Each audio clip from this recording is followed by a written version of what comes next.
These are all the tools you need to change radiator on a GX470. I'll put them up on the screen for 30 seconds and get right to the video. Enjoy it. First part is remove all your plastic cladding. Quite easy in mine because there's no clips on any of them. And then remove the cover, 2 10mm bolts, pull up and out. So get those off first. Next step is remove the air intake. You have Phillips head screw there to loosen up, there, and this little hose clamp right here. And then just move it back. Next, you remove the overflow hose, which this is broke. It's another reason I'm replacing the radiator. Pull it out of here, and then there are 3 10mm bolts. One up here, one there, and then one right underneath this hose. Remove those, take the coolant expansion tank off. Alright, next step is to drain the coolant. There is a drain plug right there and a convenient hole in the skid plate to go into your choice. So while your coolant is draining, there's 2 lines, this one right here and the transmission one straight down there.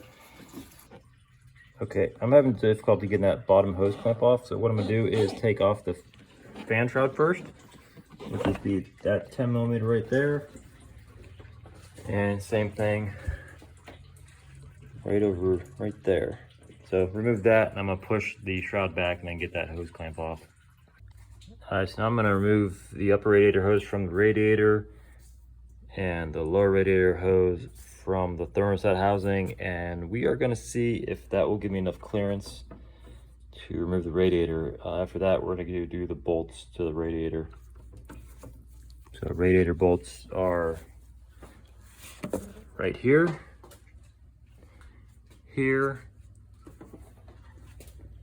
then you need a 12mm and a lot of extensions, and it's that bolt right in the middle back there.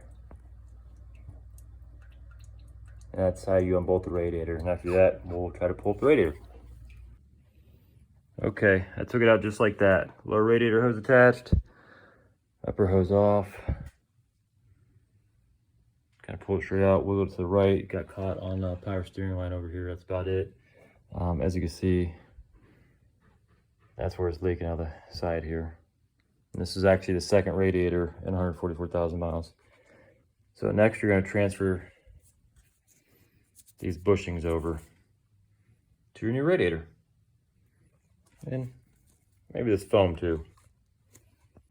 Alright, so before transferring the lower hose over to the new one, there's the notch there. So what I'm going to do is just mark right where it was on the notch, so when I put it back on, I can put it in the same spot. This part's real important. You start putting the radiator back in.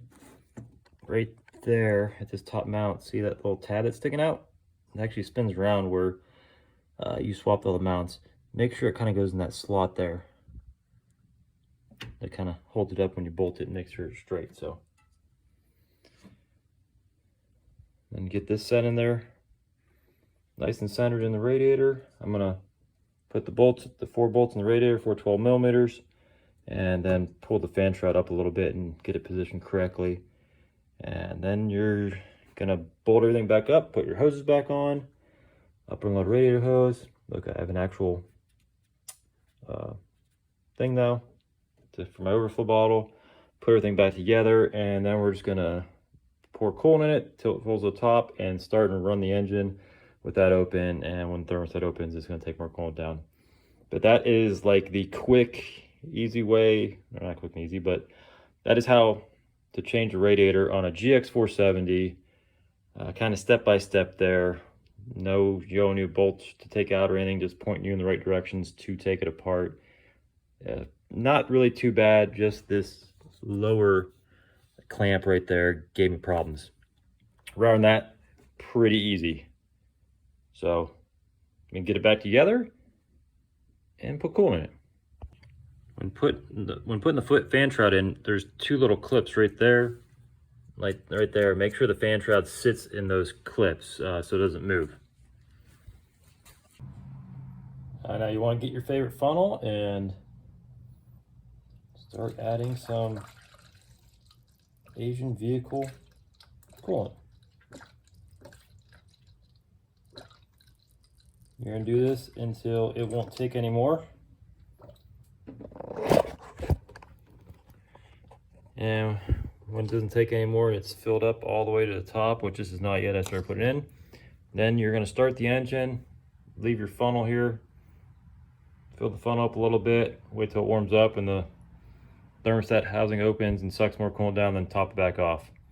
And you should be good to go. So let's do that and get started.